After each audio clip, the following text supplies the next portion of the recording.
আসসালামু আলাইকুম। সংবাদে আপনাদের সবাইকে স্বাগত। সংবাদ শিরোনাম। 3 দফা দাবিতে বিভিন্ন জেলায় এমপিওভুক্ত শিক্ষকদের অবস্থান কর্মসূচি ও স্মারকলিপি প্রদান, দাবি না মানা পর্যন্ত আন্দোলন চালিয়ে যাওয়ার ঘোষণা। ময়মনসিংহে থেমে থাকা ট্রাকে আরেক ট্রাকের ধাক্কা, চালক ও হেলপারের মৃত্যু। ঝিনাইদহে সড়কে প্রাণ গেছে আরো একজনের, আহত 3। সুনামগঞ্জে চলতি নদী থেকে বালু উত্তোলনের শর্ত ভঙ্গ, ব্যবহার হচ্ছে ড্রেজার ও বোমা মেশিন। উন্নত মানের সিলিকা বালু তুলেও বিক্রির অভিযোগ। গাঙ্গে ভাঙ্গা নেগা বস্তা দিয়া থাকতেছি, মানে রাত বোমা লাগাইয়া বালু নেগা ওই তো গাঙ্গে ভাঙতেছে। দুদিন পরে আমরা মাল বাড়ি কত ডাইবা করবো। ড্রেজার দিয়ে বালু তুললে মসজিদ ভাঙ্গে দেবো, গ্রাম ভাঙবো, দেশ ভাঙবো, সব ভাঙবো।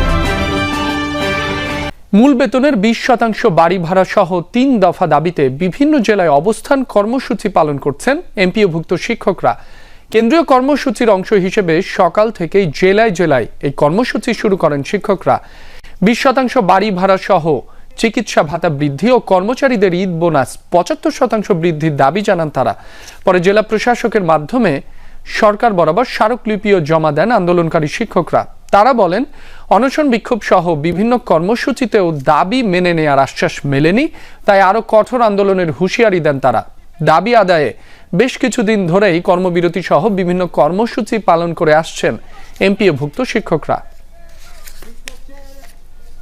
সকাল 11টার পর থেকে সিলেট কেন্দ্রীয় শহীদ মিনারে এমপিভুক্ত যে শিক্ষকরা আছেন তারা অবস্থান কর্মসূচি শুরু করেছিলেন এবং আমরা দেখেছি যে তারা ঘন্টারও উপর সেখানে তাদের বক্তব্য, তাদের স্লোগানের মধ্য দিয়ে তাদের যে 3 দফা দাবি, সেই দাবির পক্ষে তারা নানা যুক্তি দিচ্ছিলেন এবং তারা বলছেন যে সরকারের একগুঁয়েমির কারণে মূলত তারা রাজপথে নামতে বাধ্য হয়েছেন এবং পাঠদান থেকে তাদের আসলে রাজপথে আসতে হয়েছে এবং তারা বলছেন যে তাদের যে দাবি, সেই দাবিটি একেবারেই ন্যায্য দাবি এবং সাধারণভাবে বেঁচে থাকার জন্য যে দাবিগুলো, অর্থাৎ 20% বাড়ি ভাড়া, 1500 টাকা আসলে তাদের চিকিৎসা ভাতা এবং কর্মচারীদের যে 75% যে উৎসব ভাতা, সেগুলো খুবই মানবিক দাবি। সেই দাবি যতক্ষণ পর্যন্ত মেনে না নেওয়া হচ্ছে, এই দাবি থেকে অন্য কোনো আসলে যদি আসলে চেষ্টা করা হয়, অর্থাৎ এই দাবিগুলোর বাইরে থেকে যদি অন্য কোনো দাবি আদায় পূরণের আশ্বাস সরকার দেয়, সেক্ষেত্রে তারা মানবেন না। তাদের এই মূল দাবিগুলো যতক্ষণ পর্যন্ত আদায় না হচ্ছে তারা আসলে রাজপথে থাকবেন। সেই কথাগুলোই আসলে তাদের এই যে অবস্থান কর্মসূচি থেকে উঠে এসেছে এবং তারা বলছেন যে তারা কোনোভাবেই রাজপথে থাকতে চান না, তারা পাঠদানে থাকতে চান, তারা শিক্ষার্থীদের শিক্ষা দিতে চান। যেহেতু বছরের একদমই শেষ পর্যায়ে কিছুদিন পরই বার্ষিক পরীক্ষা শুরু হবে, ফলে তারা চান যে শিক্ষার্থীদের কথা চিন্তা করে তারা ক্লাসে ফিরে যেতে। ফলে তাদের দাবি আজকের মধ্যেই আসলে মেনে নেওয়ার দাবি জানাচ্ছেন তারা এবং সেই দাবি না মানলে এই যে দেশব্যাপী যে আন্দোলন, সেই আন্দোলন আরও তীব্র হবে, সেই কথাগুলো তারা বলছেন। আমরা যদি একটু আমরা দেখছি যে এই যে মিছিল, সেই মিছিলে কিন্তু অসংখ্য শিক্ষক তারা অবস্থান নিয়েছেন এবং সিলেট জেলার বিভিন্ন জায়গা থেকে মূলত তারা সেই আন্দোলনে তারা এসেছেন এবং সেই আন্দোলনে তারা তাদের মতো করে বক্তব্য দিচ্ছেন এবং তাদের মতো করে কর্মসূচিতে তারা অংশ নিচ্ছেন এবং বলছেন যে দ্রুত সময়ের মধ্যেই তাদের সরকার তাদের দাবি মেনে নেয়, সেই কথাগুলোই তারা আসলে এখানে উপস্থাপন করে। 2 জেলায় সড়ক দুর্ঘটনায় 3 জন নিহত হয়েছেন। এর মধ্যে ময়মনসিংহে ট্রাকের পেছনে আরেকটি ট্রাকের ধাক্কায় চালক ও হেলপারের প্রাণ গেছে। সকাল 6টার দিকে ঢাকা ময়মনসিংহ মহাসড়কের বৈলর বড় পুকুরপাড় জামে মসজিদের সামনে এ ঘটনা ঘটে। পুলিশ জানায়, ময়মনসিংহগামী পণ্যবাহী একটি ট্রাকের টায়ার ব্লাস্ট হয়ে রাস্তার মাঝখানে দাঁড়িয়ে গেলে পেছন থেকে আরেকটি ট্রাক এসে ধাক্কা দেয়। এতে ঘটনাস্থলে ওই ট্রাকের চালক ও হেলপারের মৃত্যু হয়। কুয়াশাচ্ছন্ন আবহাওয়ার কারণেই এই দুর্ঘটনা ঘটেছে বলে ধারণা করছে পুলিশ। এদিকে ঝিনাইদহের 4 মাইল এলাকায় বাসের ধাক্কায় সড়কে দাঁড়িয়ে থাকা একটি ট্রাকের হেলপার নিহত হয়েছেন, আহত হয়েছেন আরো 3 জন। ইলিশের প্রজনন ক্ষেত্র রক্ষায় সমুদ্রে অভিযান চালাচ্ছে বাংলাদেশ নৌবাহিনী এবং মৎস্য অধিদপ্তর।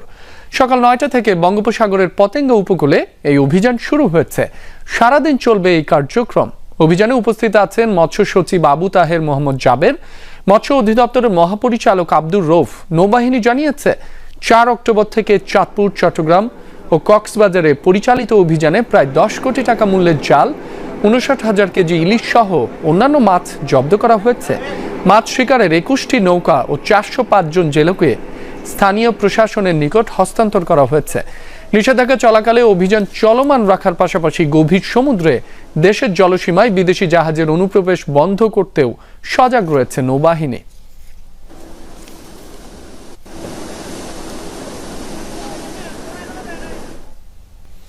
পরিবেশ ও প্রকৃতি বিপর্যয়ের কথা মাথায় রেখে সুনামগঞ্জের চলতি নদী থেকে বালু উত্তোলন বন্ধে আদেশ দিয়েছিলেন আদালত। তবে সেই স্থান থেকে 1 বছরের জন্য 1,21,00,000 ঘনফুট বালু উত্তোলনের অনুমতি দিয়েছে বিআইডব্লিউটিএ, যে কাজে ব্যবহার করা হচ্ছে বিধ্বংসী ড্রেজার ও বোমা মেশিন।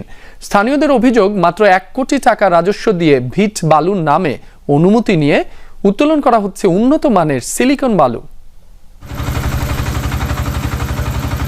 মেঘালয়ের পাহাড় থেকে নেমে আসা চলতি নদীর সুনামগঞ্জের প্রবেশমুখেই রয়েছে জেলার একমাত্র বালু মিশ্রিত পাথর কোয়ারি ধোপাজান। স্থানীয়দের জীবন জীবিকা ও পরিবেশ বিপর্যয় ঠেকাতে 2018 সালে ধোপাজান থেকে বালু উত্তোলন বন্ধে আদেশ দেন আদালত।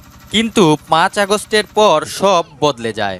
সে সময় এই ধোপাজানে শুরু হয় হরিলুট, যা বন্ধ না করার অভিযোগে প্রত্যাহার হন সে সময়কার পুলিশ সুপার। তবে বর্তমানে সরকারি দপ্তরের সিদ্ধান্তের ভিত্তিতেই নদী থেকে তোলা হচ্ছে শত কোটি টাকার বালু। ঢাকা সিলেট মহাসড়ক উন্নয়ন প্রকল্পের জন্য মাত্র 1 কোটি টাকা রাজস্বের বিপরীতে 1,21,00,000 ঘনফুট বালু উত্তোলনের অনুমতি দিয়েছে বিআইডব্লিউটিএ। এরপর থেকেই নদীর বিভিন্ন পয়েন্টে পরিবেশ বিধ্বংসী ড্রেজার আর বোমা মেশিনের তাণ্ডব চালাচ্ছে ঠিকাদারি প্রতিষ্ঠান লিম্পিড ইঞ্জিনিয়ারিং। এতে আতঙ্কে রয়েছেন নদী পাড়ের মানুষ। গাঙ্গে ভাঙ্গা নাগা বস্তা দিয়া থাকতেছি, রাত বোমা লাগাইয়া বালু নেগা ওই তো গাঙ্গে ভাঙতেছে। এই বোমা লাগায় মাল লুড়া আমরা না করলে আমরা না উনি সেটা শুনে না, এরপরে ভাঙ্গা পরে গিয়া 2000 হইতে হইতো এটা পার হারা হয়েছে। 2 দিন পরে আমরা মাল তো বাড়ি করতে ডাইবা পড়বো। দিয়ে বালু তুললে মসজিদ ভাঙ্গে যাইব, গ্রাম ভাঙবো, দেশ ভাঙবো, সব ভাঙ্গে যাইব। বাড়ি তো আসিন হিয়া ন, এখন যদি ভাঙ্গে গেছে গা তো ওখানে আর কই আইব, তখন যদি গোটা তামাতি আইয়াছে তা আমরা কই যাইব, আমরা তো আর জায়গা নাই। স্থানীয়দের অভিযোগ, ভিট বালু উত্তোলনের অনুমতি নিয়ে তোলা হচ্ছে সিলিকন বালু। শর্ত ভেঙে বিক্রি হচ্ছে রাতের আঁধারে। বেঁধে দেয়া পরিমাণের চেয়েও বেশি বালু তুলে নেয়ার শঙ্কা পরিবেশ কর্মীদের। ধোপাজান নদী থেকে যেভাবে বালু উত্তোলন করা হচ্ছে, যে অবৈধ প্রক্রিয়ায়, ইতিমধ্যে এই সরকার একটি অনুমোদন দিয়েছে যে 1 কোটি ঘনফুট বালু উত্তোলন করা হবে এই ধোপাজান নদী থেকে। কিন্তু আমরা আশঙ্কা করছি তারও বেশি এখান থেকে লুট করা হবে। এলাকাবাসীর সাথে আমরাও একটা শঙ্কায় আছি যে এখানে বড় ধরনের একটা লুটপাট হবে, পরিবেশ এবং প্রতিবেশের একটা বিপর্যয় নেমে আসবে এলাকাতে। সিলেট এবং ঢাকার হাইওয়ে আশেপাশে কিন্তু অনেক নদী আছে, সেখানে কিন্তু বিট বালু আছে। এখান থেকে না তুলে এই ধোপাজান থেকে কেন বিট বালু নামে এই সিলিকনটা তুলে নেওয়া হচ্ছে?